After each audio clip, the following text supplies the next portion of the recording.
Mira duduk di pinggir ranjang, memandangi hasil tes pack yang jelas menunjukkan 2 garis merah. Tangannya gemetar, tapi senyumnya tak bisa disembunyikan.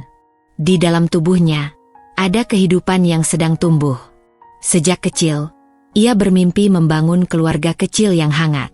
Kini, impiannya perlahan jadi nyata. Ia memeluk perutnya yang belum menonjol sambil berbisik, "Halo, Nak, Mama di sini." Hari itu, langit Jakarta cerah, dan hati Mira tak kalah terang. Ia memasak makanan kesukaan Andi, suaminya, ayam rica-rica dan sambal terasi, lengkap dengan es teh manis dingin. Ia ingin memberitahu kabar kehamilan ini dengan cara yang istimewa. Mereka sudah 2 tahun menikah, dan meski hidup tak selalu mudah, Mira merasa cukup. Setidaknya, itu yang ia pikirkan.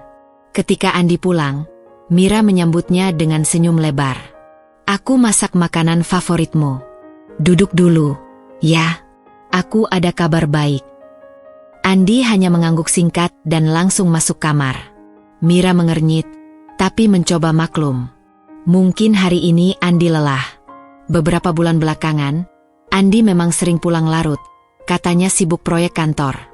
Mira memilih percaya, meski hatinya sering menolak diam. Setelah makan malam, Mira mengambil hasil tes pack dari tas kecilnya dan menyerahkannya ke Andi. "Lihat ini, kita akan jadi orang tua." Andi memandang 2 garis itu lama.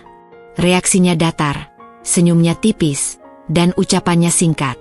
"Oh, ya, baguslah." Mira menunggu pelukan, ciuman, kalimat syukur atau doa. Tapi yang ia dapat hanya tatapan kosong. Seperti tak ada perasaan. Seperti kehamilan ini bukan sesuatu yang besar. "Kamu nggak senang?" Mira akhirnya bertanya. "Senang.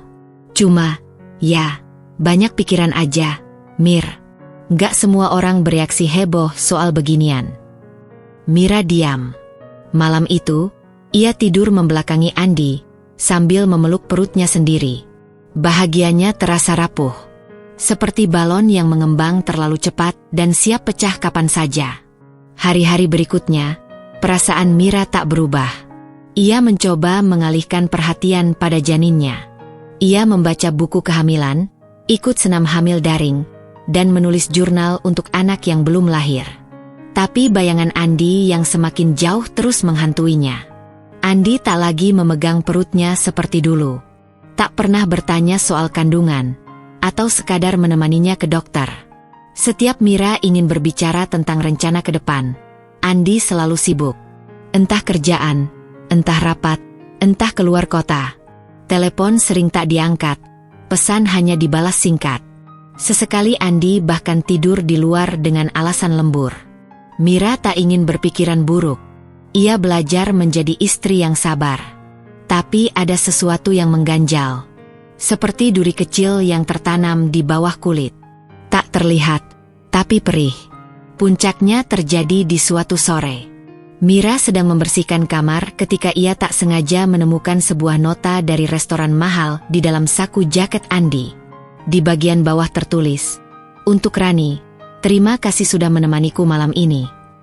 Tulisan tangan Andi, rapi, dengan gambar hati kecil di sudut kertas. Rani, sahabat Mira sejak SMA. Orang yang tahu hampir semua cerita hidup Mira. Orang yang dulu menangis waktu Mira menikah, katanya karena terharu. Rani yang sering menginap di rumah mereka saat masih kuliah. Rani yang belakangan ini jarang menghubungi. Mira duduk di ujung ranjang. Kakinya gemetar. Dunia seolah berputar lebih cepat dari biasanya. Nota itu seperti pukulan telak. Ia tak menangis. Belum. Ia hanya terdiam. Lalu berdiri dan berjalan ke dapur untuk minum. Di dapur, ia menatap gelas kosong di tangannya. Tiba-tiba bayangan masa lalu berkelebat. Rani tertawa di samping Andi saat mereka jalan bareng bertiga. Rani memuji Andi sebagai suami idaman. Rani yang memeluk Mira saat pernikahan mereka. Mira ingin berpikir itu hanya kesalahpahaman. Tapi hati kecilnya tahu. Naluri perempuan tahu. Sesuatu sedang tidak beres.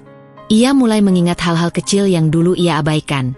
Tatapan Rani yang terlalu lama ke Andi, panggilan telepon Andi yang kadang buru-buru dimatikan saat Mira datang. Alasan Rani yang tak pernah jelas kenapa tak bisa datang saat diundang makan malam beberapa bulan lalu. Satu demi satu potongan puzzle itu tersusun. Tapi Mira masih belum mau menyerah pada dugaannya sendiri. Ia ingin bukti. Ia butuh kepastian. Malam itu, saat Andi tertidur, Mira memberanikan diri membuka ponsel suaminya. Sandi ponsel yang dulu sulit ditebak, kini mudah. Tanggal ulang tahun Mira. Entah Andi sengaja atau sudah terlalu lengah. Dan disitulah semuanya terbuka. Chat dengan Rani. Foto-foto. Video singkat. Kata-kata mesra. Rencana liburan berdua. Bahkan obrolan tentang Mira yang terlalu polos dan terlalu baik. Air mata Mira akhirnya jatuh. Tapi ia tak berteriak. Tak membangunkan Andi. Ia hanya duduk di ujung ranjang, menggenggam ponsel yang jadi saksi hancurnya pernikahan mereka. Perutnya mulai terasa kencang. Mungkin karena emosi. Mungkin karena janinnya merasakan kesedihan ibunya. Mira bangkit pelan-pelan. Ia berjalan ke kamar mandi, mencuci muka, lalu kembali ke kamar. Ia tak tahu harus bicara apa. Ia hanya tahu satu hal. Semua yang ia percayai selama ini ternyata rapuh. Kebahagiaannya bukan pondasi kokoh, melainkan ilusi yang nyaris roboh sejak awal. Pagi harinya, Mira bersikap biasa saja. Ia memasak sarapan seperti biasa, mengantar Andi ke pintu, dan berkata, "Hati-hati di jalan." Andi tersenyum kecil, mencium kening Mira sekilas, lalu pergi. Seolah tak terjadi apa-apa. Tapi di dalam hati Mira, badai telah datang. Ia menatap pintu yang baru saja tertutup. Napasnya berat. Perutnya kembali terasa kencang. Kali ini ia memeluk perutnya sambil berkata pelan, "Maafkan Mama, Nak, tapi kita harus kuat." Dan untuk pertama kalinya, Mira benar-benar merasa sendiri. Namun di balik kesendirian itu, sesuatu mulai tumbuh. Bukan hanya janin di perutnya, tapi juga keberanian. Ia tahu, hidupnya tak akan sama lagi. Dan kebahagiaan yang rapuh itu, kini berubah menjadi luka yang perlahan membuka matanya. Hari-hari setelah Mira mengetahui kebenaran terasa seperti berjalan di atas pecahan kaca. Ia mencoba menjalani rutinitas seperti biasa, tapi setiap senyum yang ia buat terasa palsu. Ia masih menyimpan semua bukti perselingkuhan itu di dalam flash disk kecil yang ia sembunyikan di laci meja rias. Ia belum konfrontasi. Belum siap. Ia hanya tahu satu hal. Sesuatu dalam dirinya telah berubah. Bukan hanya karena ia sedang hamil, tapi karena ia merasa dikhianati pada titik paling rentan dalam hidupnya. Suatu sore, Mira duduk di bangku taman dekat rumah, mencoba mencari ketenangan. Ia menatap anak-anak yang bermain, membayangkan suatu hari anaknya sendiri akan berlari di situ. Tapi lamunan itu pecah saat seseorang menyapanya dari belakang. "Mira." Suara itu terlalu dikenalnya. "Rani." Mira menoleh pelan. Rani berdiri di sana dengan wajah seperti biasa. Ramah, santai, seolah tak pernah ada rahasia di antara mereka. "Aku dengar kamu hamil." "Selamat ya," ucap Rani sambil tersenyum. Tapi Mira melihatnya lain. Senyum itu penuh kepalsuan. "Iya," jawab Mira singkat. "Kamu lagi di sekitar sini?" "Iya, tadi meeting sama klien. Nggak sengaja lewat sini." Sebuah jeda hening terbentuk. Rani duduk di samping Mira tanpa diminta. Mira menggenggam perutnya erat, bukan karena kedinginan, tapi karena ingin menenangkan diri agar tidak meledak di tempat umum. "Kamu kelihatan capek," kata Rani. Mira menatap lurus ke depan. "Ya, mungkin karena sendirian." "Andi keluar kota ya? Aku juga susah banget hubungin dia." Dan disitulah semuanya runtuh. Kata-kata Rani itu seperti peluru terakhir. Kalimat yang dikemas biasa saja, tapi menyimpan racun. "Rani, kita temenan udah lama. Aku pengen nanya satu hal aja," ucap Mira perlahan. "Kamu tidur sama suamiku?" Rani terdiam. Wajahnya berubah, tapi hanya sebentar. Ia cepat menarik napas dan menjawab, "Mira, kamu salah paham. Aku lihat semua isi chat kalian. Video, foto. Aku tahu semuanya. Jangan bohong." Mata Rani membelalak, lalu berubah jadi penuh amarah. "Kamu buka ponsel Andi? Itu privasi orang, Mir." "Oh, jadi yang salah aku karena buka ponselnya? Bukan kamu yang tidur sama suami sahabat sendiri?" Rani berdiri, mencoba membela diri. "Aku nggak bermaksud nyakitin kamu. Kami cuma saling jatuh cinta. Itu terjadi begitu saja. Aku juga nggak nyangka. Kamu tahu aku hamil, Ran. Kamu tahu aku lagi butuh dukungan. Tapi kamu malah nyakitin aku di saat kayak gini. Aku juga bingung, Mir. Aku juga korban. Andi bilang dia nggak bahagia sama kamu." Mira tertawa pahit. "Oh, jadi ini salahku? Karena dia bilang nggak bahagia, kamu langsung ambil kesempatan." Beberapa orang mulai memperhatikan mereka. Rani tampak gelisah. "Aku pergi dulu. Nggak enak dilihat orang." "Iya, pergilah. Tapi jangan pernah deketin aku lagi. Atau anakku." Rani pergi tanpa berkata apa-apa. Mira duduk kembali, matanya mulai basah. Tapi air mata itu bukan hanya karena sakit, melainkan juga karena lega. Rahasia itu akhirnya pecah. Luka itu akhirnya terbuka jelas. Malamnya, Mira menunggu Andi pulang. Kali ini ia ingin bicara. Tanpa tangisan. Tanpa drama. Ia ingin menyelesaikan ini seperti orang dewasa. Saat Andi masuk ke rumah dan melihat Mira duduk di meja makan, ia langsung merasa aneh. "Kenapa? Kamu nggak tidur? Kita perlu bicara. Duduk." Andi duduk. Mira menyerahkan flash disk ke hadapannya. "Isi ini kamu pasti tahu. Aku sudah tahu semuanya." Andi menatap flash disk itu lama, lalu mendesah. "Aku bisa jelasin." "Aku nggak butuh penjelasan. Aku cuma mau tahu satu hal. Kamu masih mau tanggung jawab sebagai ayah anak ini atau tidak?" Andi terdiam. "Mira, aku sayang kamu. Tapi aku juga bingung. Aku dan Rani, kami sudah jalan terlalu jauh." "Berarti kamu memilih dia?" Mungkin iya. Tapi aku akan tetap bertanggung jawab. Aku akan biayai kamu dan anak kita. Aku nggak butuh uangmu, Andi. Aku cuma butuh kamu jujur. Sekarang aku tahu jawabannya." Andi menunduk. Mira berdiri, memegang perutnya. "Kamu boleh ambil keputusan sesuka kamu. Tapi sejak malam ini, aku akan ambil keputusan juga. Aku nggak akan biarkan anak ini tumbuh dengan melihat ibunya disakiti terus-menerus." Andi menatap Mira, mungkin berharap Mira berubah pikiran. Tapi tatapan Mira sudah tak sama. Bukan wanita rapuh yang ia kenal. Ini Mira yang siap bertarung. "Aku akan tinggal di rumah Mama. Besok aku pergi. Aku butuh ruang." Andi ingin bicara lagi, tapi Mira sudah berjalan ke kamar, menutup pintu. Dan untuk pertama kalinya dalam hidupnya, ia memilih dirinya sendiri. Malam itu, Mira tidur lebih nyenyak dari biasanya. Meski hatinya masih remuk, setidaknya ia tak lagi hidup dalam bayang-bayang kebohongan. Ia tahu, ini baru permulaan dari perjalanan panjang. Tapi dari sinilah segalanya akan berubah.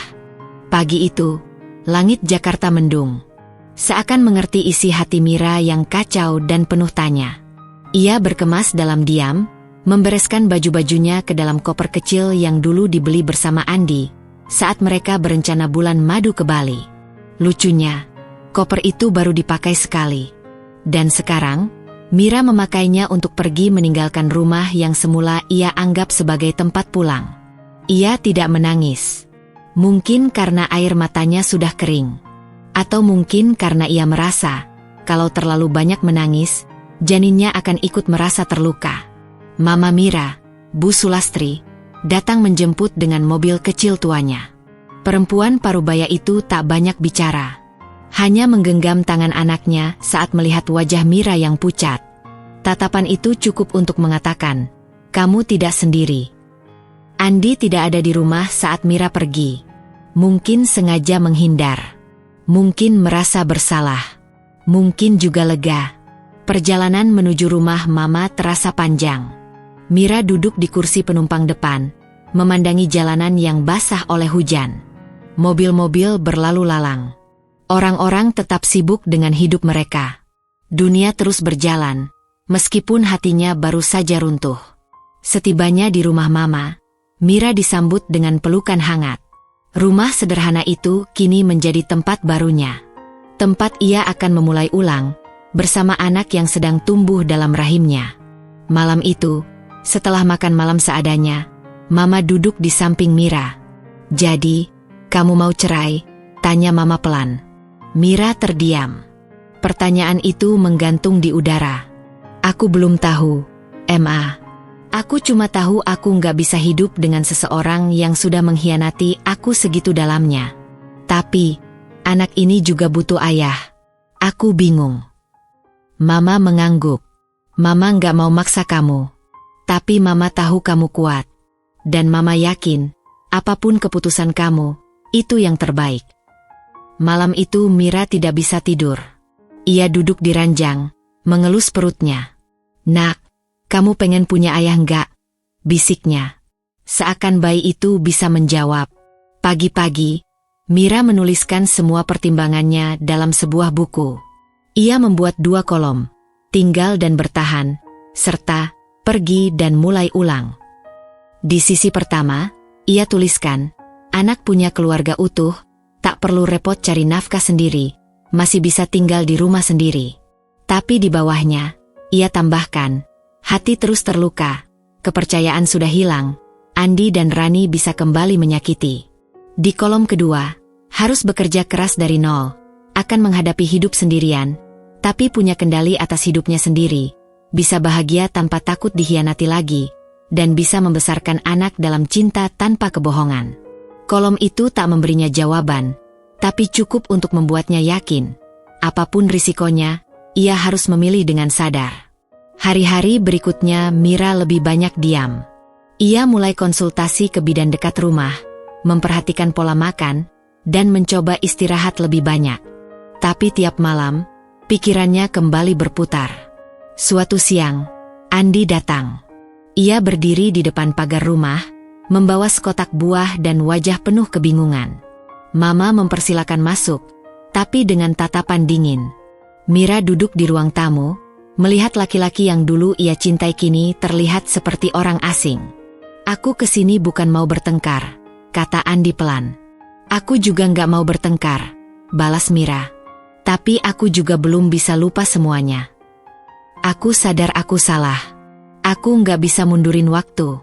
Tapi aku juga nggak bisa hidup tanpa anak kita. Aku mau tetap jadi bagian hidup kalian." "Sebagai apa? Suami? Ayah? Teman?" Mira menatap mata Andi. "Kamu nggak bisa punya semuanya, Andi." Andi menghela napas. "Kalau kamu minta aku pisah dari Rani, aku bisa. Bukan itu masalahnya. Masalahnya, aku nggak bisa hidup bareng orang yang aku nggak percaya lagi.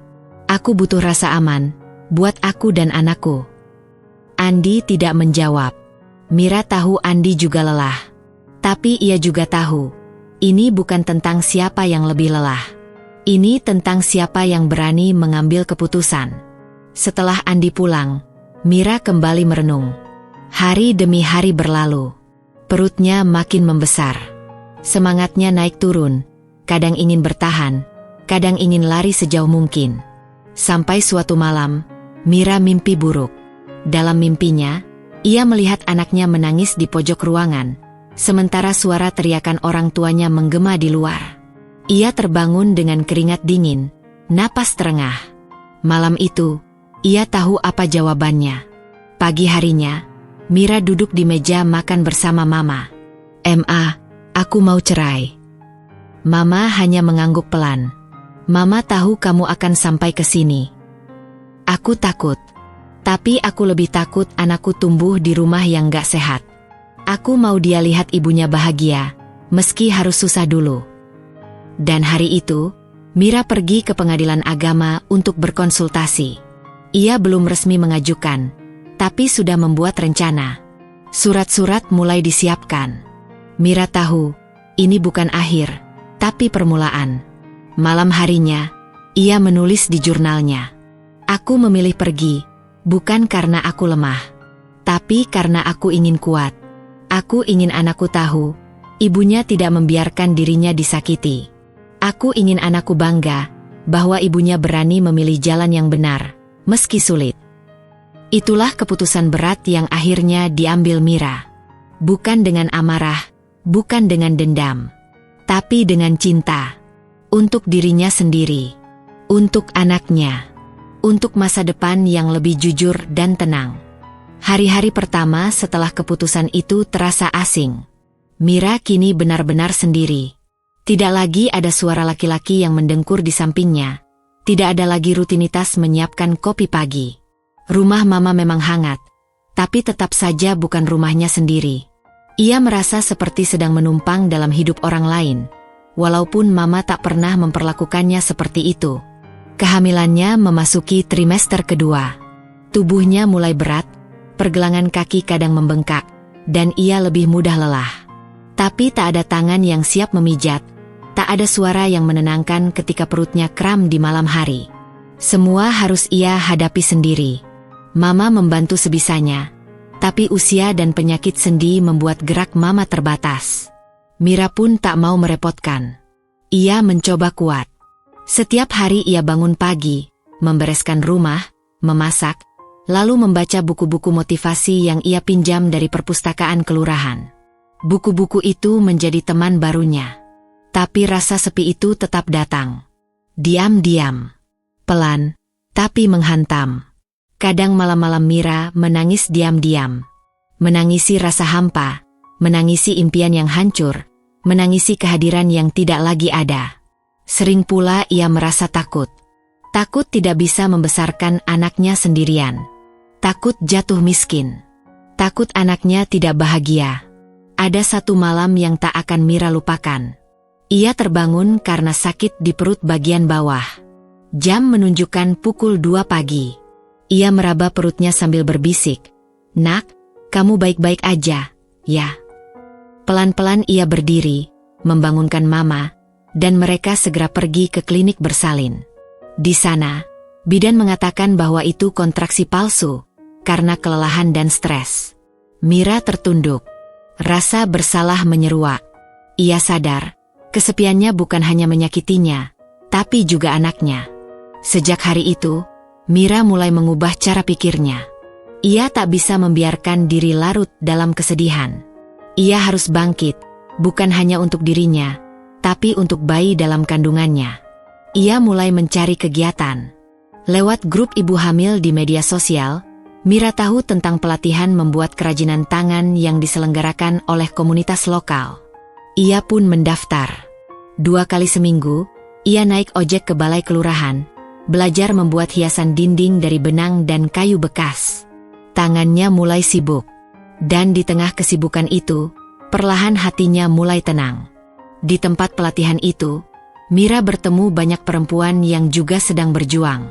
Ada yang ditinggal suami, ada yang kehilangan pekerjaan, ada pula yang baru saja kehilangan anak. Mereka tidak banyak menangis, tapi saling menyemangati. Mira merasa tidak sendiri.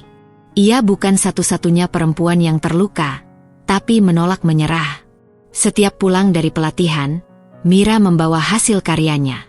Mama memajang satu di ruang tamu. "Biar rumah kita kelihatan kayak rumah orang kreatif," kata Mama sambil tertawa kecil. Mira juga mulai menjual beberapa karyanya lewat media sosial. Awalnya hanya ke teman-teman lama, lalu mulai ada pesanan dari luar kota. Uangnya belum seberapa, tapi cukup untuk beli vitamin kehamilan dan menabung sedikit demi sedikit. Rani pernah menghubunginya lewat pesan singkat yang hanya berisi, "Maaf, Mir, aku salah." Mira menatap pesan itu lama, tapi ia tidak membalas. Bukan karena benci, tapi karena ia sedang membangun ulang hidupnya dan tidak ingin melihat ke belakang. Andi juga sempat datang lagi, membawa uang untuk biaya persalinan. Mira menerimanya, tapi dengan satu syarat, tidak ada kontak sampai anak lahir. Aku butuh tenang, katanya. Andi tidak membantah. Hari demi hari berlalu. Mira lebih sibuk dari sebelumnya. Ia mencatat setiap pesanan, membungkus hasil karyanya dengan hati-hati, dan mulai bermimpi membuka usaha sendiri. Ia menamai akunnya Mira Kreasi.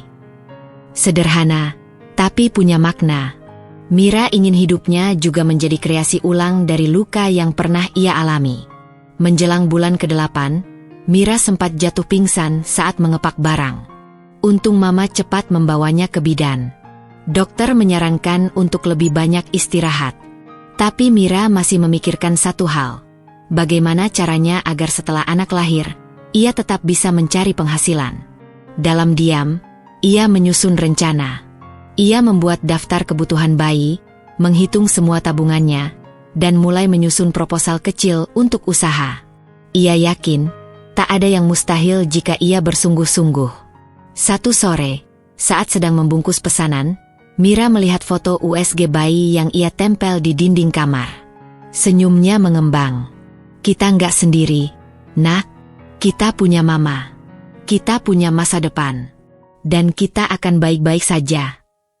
Hari itu, ia tidak merasa sepi. Ia merasa kuat. Ia merasa cukup. Karena kesendirian telah mengajarkannya satu hal penting. Bahwa perempuan bisa berdiri tegak, meski dunia seolah meruntuh. Dan dalam kesendirian itu, Mira menemukan dirinya yang baru, lebih kuat, lebih tabah, dan lebih siap menyambut hidup yang akan datang.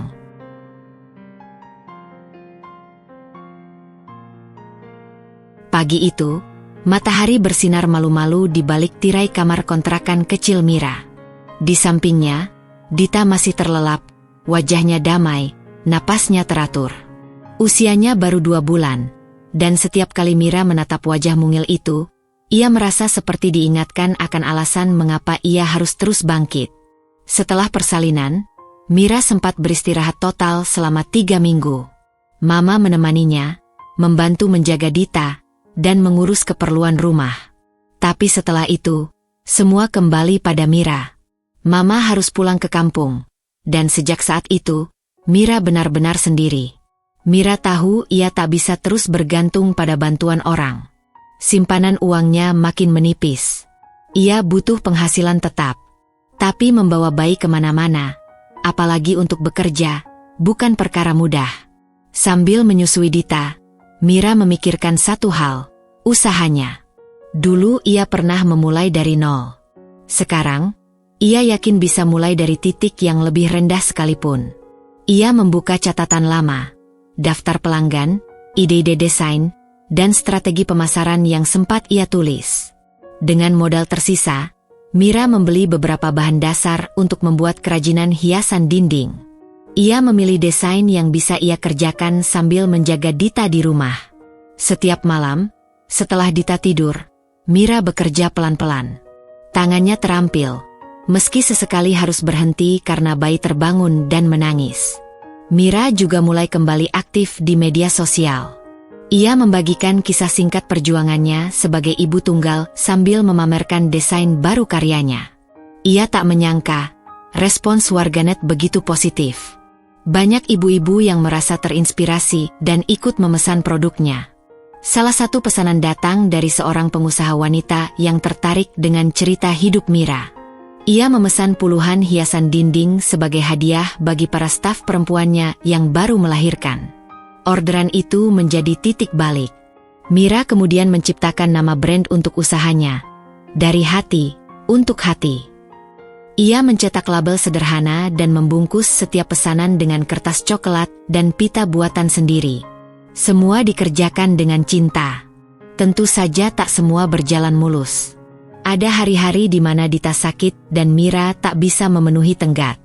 Ada pelanggan yang membatalkan pesanan. Ada malam-malam di mana Mira tertidur di meja kerja, masih mengenakan sarung tangan dan tertatih karena kelelahan.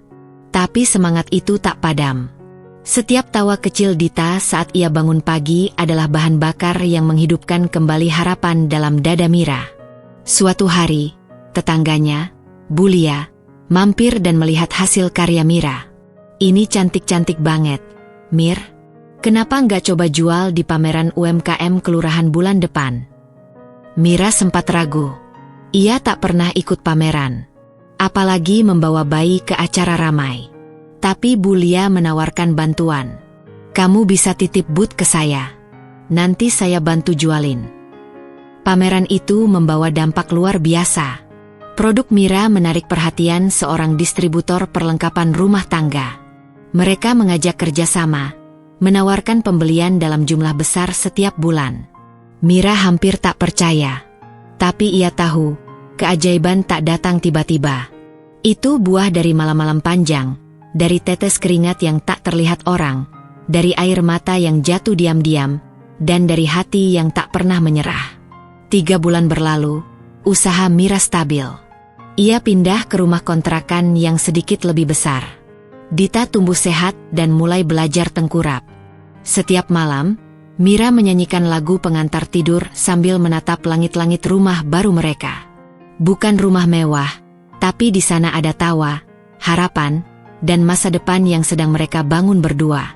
Pada suatu sore, Mira membuka surat undangan dari kelurahan. Ia dinominasikan sebagai salah satu ibu muda inspiratif dalam program pemberdayaan perempuan. Ia tertawa kecil. "Lucu ya, Dit? Dulu mama bahkan gak tahu bisa bertahan. Sekarang, kita malah dibilang inspiratif." Dita hanya menggeliat pelan di pangkuannya. Dalam hatinya, Mira tahu perjuangannya belum selesai. Tapi ia juga tahu, jalan ini adalah jalan yang benar. Ia bukan lagi Mira yang dulu, perempuan yang bergantung pada cinta yang salah.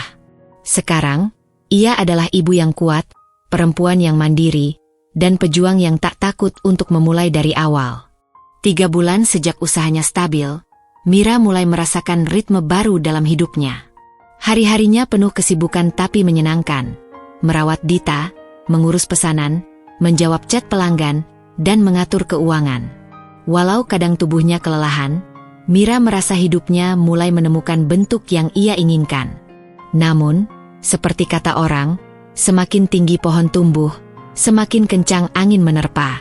Suatu pagi, saat Mira sedang mengemas paket pesanan, ia menerima pesan dari salah satu distributor yang selama ini menjadi klien besar. Isinya singkat tapi mengejutkan. "Maaf, kami memutuskan untuk beralih ke vendor lain. Terima kasih atas kerjasamanya." Mira terpaku. Selama ini, distributor itu menyumbang hampir 40% dari total penghasilannya. Ia langsung menelepon, tapi tidak diangkat. Beberapa jam kemudian, ia mendapat kabar bahwa vendor baru yang dipilih adalah usaha sejenis milik salah satu tetangganya. Orang yang dulu sering bertanya tentang cara Mira menjalankan bisnis. Awalnya Mira ingin marah, tapi ia menahan diri. Dunia usaha memang penuh persaingan, dan tak semua orang bermain dengan hati. Ia hanya bisa mengepalkan tangan dan berkata dalam hati, "Aku akan bertahan." Masalah tak berhenti di sana. Beberapa hari kemudian, salah satu pelanggan mengunggah review buruk di media sosial, mengeluhkan pengiriman yang terlambat dan produk yang dianggap tidak sesuai ekspektasi. Postingan itu viral. Mira panik, padahal saat itu Dita sedang demam tinggi. Ia merasa ditarik dari 2 arah. Di satu sisi, ia harus menjadi ibu yang siaga. Di sisi lain, ia adalah pengusaha yang harus menjaga reputasi. Malam itu, setelah menenangkan Dita, Mira membuat video klarifikasi sambil tetap menjaga profesionalitas. Ia minta maaf, menjelaskan kondisi keterlambatan, dan menawarkan penggantian tanpa biaya. Reaksinya mengejutkan. Banyak orang justru memuji kejujurannya. Beberapa bahkan ikut membela dan menjadi pelanggan tetap. Tapi Mira belajar satu hal penting. Kepercayaan itu rapuh, dan harus dijaga dengan ketulusan. Minggu-minggu berikutnya, Mira dihadapkan dengan tekanan dari berbagai sisi. Produksi melambat karena salah satu pemasok bahan gulung tikar. Ia harus mencari alternatif lain, yang harganya lebih mahal. Biaya operasional naik.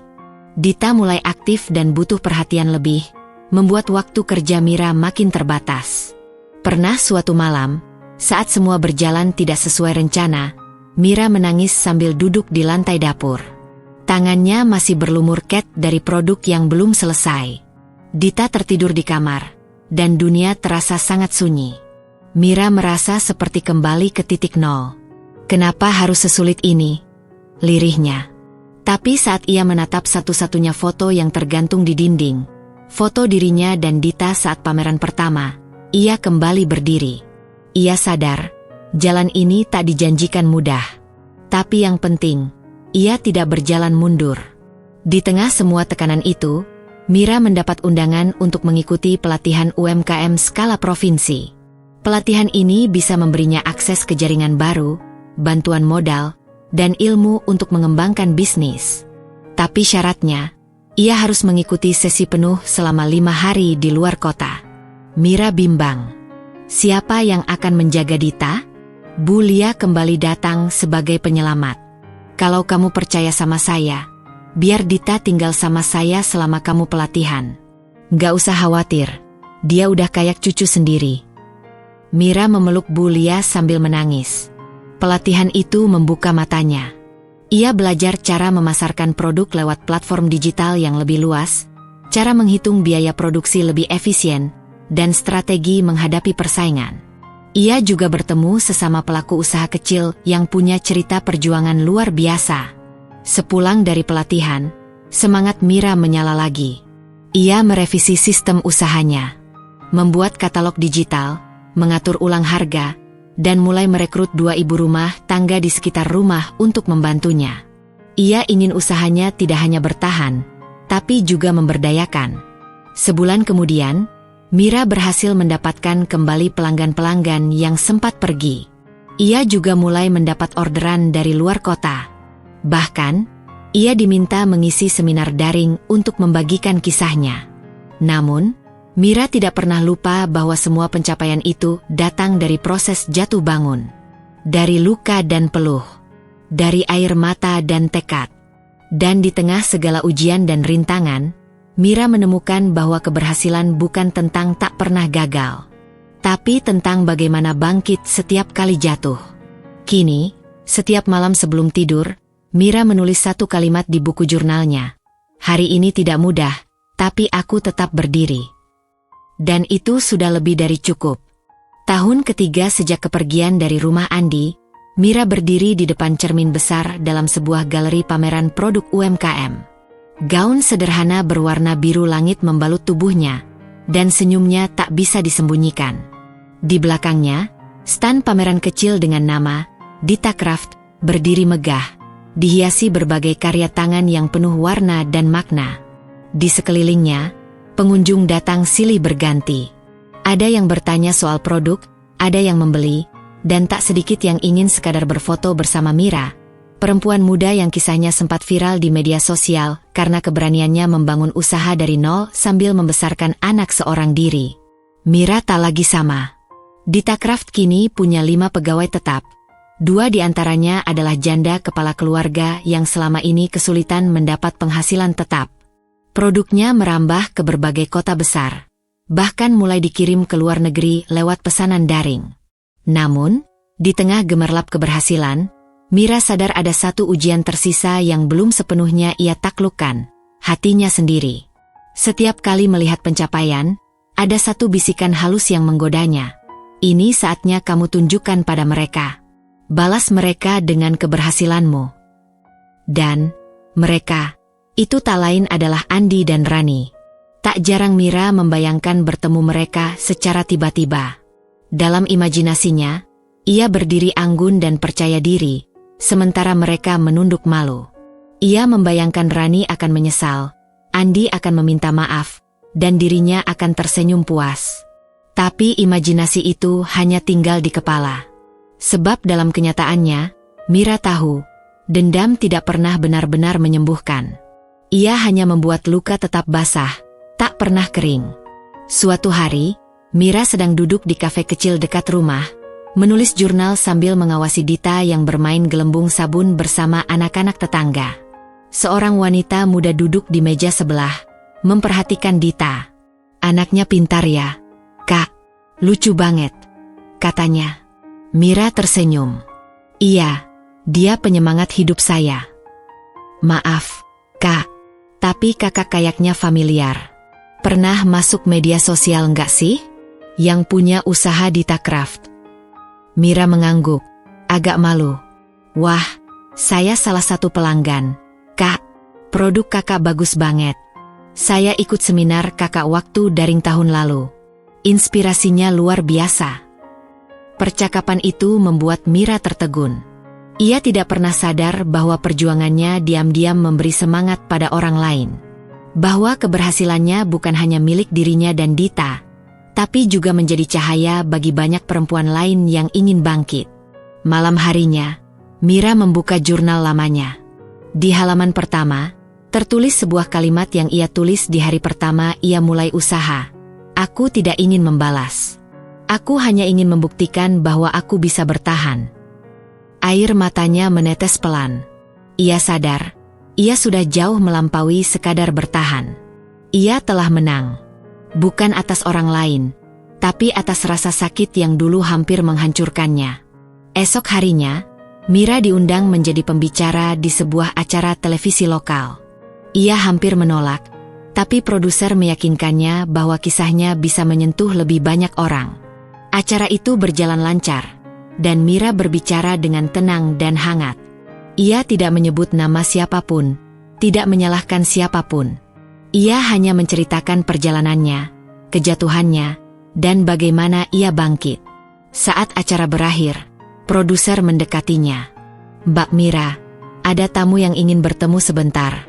Katanya ini penting." Mira mengangguk. Ia tak menyangka, saat menoleh ke ruang tunggu, dua wajah familiar muncul, Andi dan Rani. Dan di detik itu, Mira sadar, saat yang selama ini ia bayangkan akhirnya datang. Mira tidak langsung bergerak. Ia berdiri membeku, jantungnya berdetak cepat. Di hadapannya, Andi dan Rani berdiri dalam diam. Wajah mereka berbeda dari terakhir kali ia melihat. Tak lagi penuh percaya diri, melainkan cemas dan menua. Andi tampak lebih kurus, kantong matanya dalam. Rani berdiri dengan tubuh yang tampak ragu, wajahnya pucat. Mira menarik napas pelan, mencoba mengendalikan gejolak di dadanya. Banyak malam ia memikirkan saat ini, membayangkan akan berkata tajam, menunjuk wajah mereka dan menyatakan kemenangan. Tapi sekarang, yang ia rasakan bukan itu. Bukan kemarahan, melainkan rasa kasihan yang samar. "Mira." Andi akhirnya membuka suara. Suaranya serak. "Apa kabar?" Mira menatap mereka bergantian. Ia duduk di kursi tunggu, lalu berkata tenang. "Baik, duduklah, kalau mau bicara." Rani menatap Andi seolah minta izin, lalu duduk dengan ragu di ujung kursi. Andi duduk di sampingnya. Mereka seperti pasangan yang sudah tidak saling percaya. "Kami lihat kamu di TV tadi. Hebat, Mir. Hebat sekali," kata Rani, suaranya pelan, seperti takut memancing kemarahan. Mira mengangguk singkat. Ia tidak ingin basa-basi. Andi memegang lututnya sendiri, seperti menahan sesuatu. "Mira, aku tahu aku nggak berhak ngomong apapun. Tapi aku cuma mau minta maaf." Mira menatapnya tajam. 3 tahun tanpa kabar. 3 tahun sejak kamu ninggalin aku hamil sendiri. Sekarang kamu muncul dan cuma mau bilang, "Maaf?" Andi tertunduk. Rani menggigit bibir. Matanya mulai berkaca-kaca. Hidup kami nggak seperti yang kamu pikirkan, Mir. Setelah kami nikah, semuanya nggak mudah. Andi dipecat dari kantor setahun lalu. Aku juga kehilangan pekerjaan. Kami terlilit utang. Orang tua kami menjauh. Mira menelan ludah.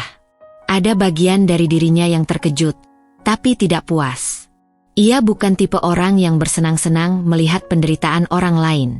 Tapi bukan berarti hatinya lunak. Waktu kamu selingkuh dan meninggalkanku, kamu tahu aku lagi hamil muda. Kamu tahu aku nggak punya siapa-siapa di Jakarta. Tapi kamu pilih pergi. Dan kamu, Rani, kamu temanku. Aku berbagi mimpi, luka, dan rahasia sama kamu. Tapi kamu tusuk aku dari belakang. Jadi, sekarang kamu duduk di sini dan berharap apa? Rani menangis pelan. Aku menyesal, Mir. Setiap hari, aku pikir aku mencintainya. Tapi ternyata, itu bukan cinta. Itu cuma obsesi. Aku iri sama kamu. Aku pengen hidup kayak kamu. Aku salah besar. Andi menatap Mira. Aku kehilangan semuanya, Mir.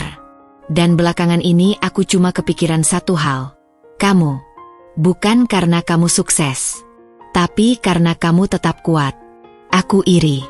Dulu aku pikir aku pria hebat. Ternyata aku nggak ada apa-apanya. Mira menggenggam tangan sendiri. Ia bisa memilih banyak reaksi. Ia bisa marah, menghina, atau memaki. Tapi ia sudah terlalu lelah untuk itu. Bukan karena tidak sakit hati, tapi karena luka itu sudah diajarkan untuk sembuh sendiri. Aku nggak butuh permintaan maaf kalian, ujar Mira akhirnya. Aku sudah memaafkan, bukan karena kalian layak. Tapi karena aku nggak mau hidupku berhenti di kalian. Rani menangis makin keras. Andi menutup wajahnya dengan kedua tangan. Mira menatap mereka, dan untuk pertama kali, ia merasa benar-benar bebas. Mereka berbicara beberapa saat. Bukan tentang masa lalu, tapi tentang apa yang sudah terjadi. Rani kini bekerja sebagai guru les privat paruh waktu. Andi sesekali membantu di bengkel kecil milik saudaranya. Mereka hidup sederhana, dan tampaknya tidak bahagia. Mira tidak memberi uang, tidak memberi bantuan. Tapi ia juga tidak menolak bicara. Sebab, bagi dirinya, itu adalah ujian terakhir dari luka lama. Sore itu, saat mereka pamit dan mengucap terima kasih, Mira hanya mengangguk. Jaga diri kalian, katanya singkat. Dan saat mereka pergi, Mira duduk sendiri di ruang tunggu itu. Bukan dengan amarah, bukan dengan dendam, melainkan kelegaan yang mendalam. Ia tahu, ia tidak akan pernah kembali ke masa lalu itu. Ia sudah berjalan terlalu jauh. Ketika ia sampai di rumah, Dita sedang mewarnai gambar bunga di ruang tamu. Mama, tadi di TV Mama cantik banget. Mira memeluk putrinya erat. Air mata yang ia tahan seharian tumpah juga. Tapi bukan karena sedih. Karena lega. Karena syukur. Dita, kamu tahu nggak? Kamu alasan Mama kuat sampai sekarang. Dita mengangguk polos. Soalnya aku kan bunga hati Mama. Dan di malam itu, Mira menulis di jurnalnya. Hari ini aku bertemu mereka. Bukan untuk membalas. Tapi untuk menutup pintu masa lalu. Hari ini aku benar-benar merdeka. Ia menyalakan lilin aromaterapi, membuka jendela, dan membiarkan angin malam masuk. Bukan untuk mengusir masa lalu, tapi menyambut hari-hari yang lebih tenang. Pagi itu, Jakarta tampak seperti biasa. Ramai, terburu-buru, penuh klakson dan langkah-langkah cepat. Tapi bagi Mira, semuanya terasa tenang. Sejak pertemuan tak terduga dengan Andi dan Rani, hatinya justru lebih damai. Ia sudah memaafkan, tanpa perlu melupakan, dan itu membuat langkahnya lebih ringan. Di ruang tamu rumah kecilnya yang kini sudah berubah menjadi kantor sekaligus studio bisnis, Mira duduk di hadapan tim kecilnya. 5 orang wanita, semua ibu tunggal yang dulunya juga hampir menyerah pada hidup. Sekarang, mereka saling menguatkan, membentuk lingkaran yang kokoh. Kita akan mulai produksi batch besar untuk pesanan ulang dari Singapura, kata Mira sambil menunjuk papan tulis penuh catatan. Tapi yang paling penting, jangan sampai lupa, kita kerja bukan cuma buat jualan. Kita kerja buat bangkit. Timnya mengangguk semangat. Salah satu dari mereka, Ibu Rina, menggenggam tangan Mira. Mbak Mira, saya dulu nggak punya apa-apa. Sekarang bisa nyekolahin anak saya lagi. Itu semua karena Mbak. Mira tersenyum. Bukan karena saya, Bu. Tapi Tapi karena kita nggak menyerah. Hari itu penuh tawa dan kerja keras. Mira merasa hidupnya penuh makna. Sore harinya, ia menjemput Dita dari TK. Anak itu berlari dan memeluknya kuat-kuat. "Mama, hari ini aku jadi bintang kelas. Aku bacain puisi tentang ibu," serunya. "Wah, hebat. Mama boleh dengar nanti malam, ya?" Dita mengangguk semangat, lalu bercerita sepanjang jalan pulang. Mira mendengarkan dengan senyum yang tidak pernah lelah. Anak itu adalah bukti nyata bahwa luka bisa melahirkan kekuatan. Di rumah, malam itu, Mira duduk sendiri di halaman belakang. Bintang-bintang jarang terlihat di langit kota. Tapi malam itu cukup cerah. Ia memandangi langit dan memikirkan perjalanannya. Ia ingat saat pertama kali harus menyiapkan makanan untuk dirinya sendiri setelah ditinggal Andi. Saat ia duduk menangis di kamar mandi karena rasa sesak. Saat ia berjalan kaki jauh ke klinik untuk periksa kandungan. Semua momen itu, pahit, getir, menyesakkan, adalah bagian dari dirinya. Tapi sekarang, ia berdiri di atas semua itu. Ia tidak kaya raya. Tapi ia cukup. Ia tidak punya pasangan.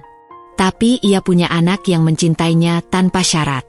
Dan yang lebih penting, ia punya dirinya sendiri, utuh, bangkit, dan bahagia. Ponselnya berbunyi. Sebuah notifikasi dari akun bisnisnya. Seorang pelanggan dari luar negeri memesan 500 paket produk. Mira menutup ponsel, lalu tersenyum. Ia tidak lagi mencari pengakuan. Ia sudah menemukan tujuan. Keesokan harinya, sebuah surat undangan datang. Ternyata dari sekolah lama tempat ia dan Rani dulu belajar. Mereka ingin Mira hadir sebagai pembicara dalam seminar alumni bertema Kekuatan Perempuan, dari Luka Menjadi Cahaya. Mira sempat ragu, tapi akhirnya ia mengiyakan. Hari seminar tiba. Aula penuh. Banyak wajah-wajah lama. Dan di barisan belakang, ia melihat Rani duduk diam, menatap ke arahnya. Tapi tidak mendekat, tidak mengganggu, hanya hadir sebagai penonton. Dan itu cukup. Saat Mira naik ke podium, semua mata tertuju padanya. Ia menarik napas dan mulai bicara. 3 tahun lalu, saya hampir menyerah. Saya hamil, sendiri, dan dikhianati oleh orang yang paling saya percaya. Tapi hari ini saya berdiri di sini, bukan untuk mengungkit luka, melainkan untuk membagikan kekuatan. Hidup tidak selalu memberi kita pilihan yang adil. Tapi kita selalu punya satu kendali. Apakah kita mau kalah, atau kita mau bangkit? Ruang aula hening. Lalu gemuruh tepuk tangan terdengar. Mira tersenyum. Setelah acara selesai, banyak orang mendekatinya. Beberapa meminta foto. Beberapa curhat singkat. Tapi yang paling mengejutkan adalah ketika seorang anak perempuan datang, menggandeng ibunya yang menangis. "Bu Mira," kata anak itu, "Mama saya dulu ditinggal juga. Tapi waktu lihat ibu di TV, Mama jadi semangat buka usaha makanan. Sekarang Mama senyum lagi. Terima kasih, ya." Mira memeluk ibu dan anak itu. Tangis mereka pecah. Tapi itu tangis bahagia. Hari itu, Mira pulang ke rumah dengan hati penuh. Dita menyambutnya dengan gambar baru yang ia gambar. Gambar mereka berdua, memegang tangan, dengan pelangi di atas kepala. "Mama, ini kita," kata Bu Guru. Pelangi datang setelah hujan. Mira mencium kepala anaknya. "Betul, sayang. Pelangi itu datang setelah badai." Dan malam itu, saat semua tidur, Mira menulis kalimat terakhir di jurnalnya. Balasan terbaik bukan membalas. Balasan terbaik adalah saat kita tidak perlu membalas apapun. Karena kita sudah lebih dari cukup. Kita sudah bahagia. Ia menutup jurnal. Menatap langit dari jendela kamar. Tak ada yang sempurna di dunia ini. Tapi hari ini, hidupnya terasa cukup sempurna. Ia tertidur dengan senyum. Dan besok, ia akan bangun dengan semangat yang sama, untuk menjalani hidup yang ia pilih sendiri, tanpa dendam, tanpa luka yang menguasai. Hanya ada cinta, syukur, dan keberanian.